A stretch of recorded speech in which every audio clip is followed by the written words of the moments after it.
আসসালামু আলাইকুম। সবাই কেমন আছেন? আমি ভালো আছি।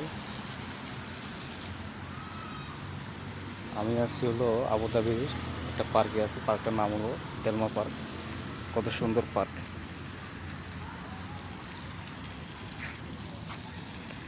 কত সুন্দর না এটা?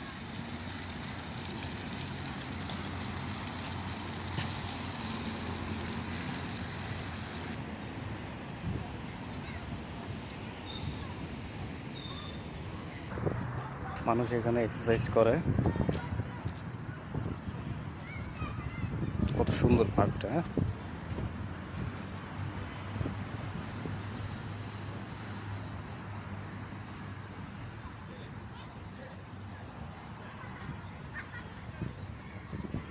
এখানে কিছু বসার জায়গা আছে। এই যে এখানে একটা বিড়াল দেখেন।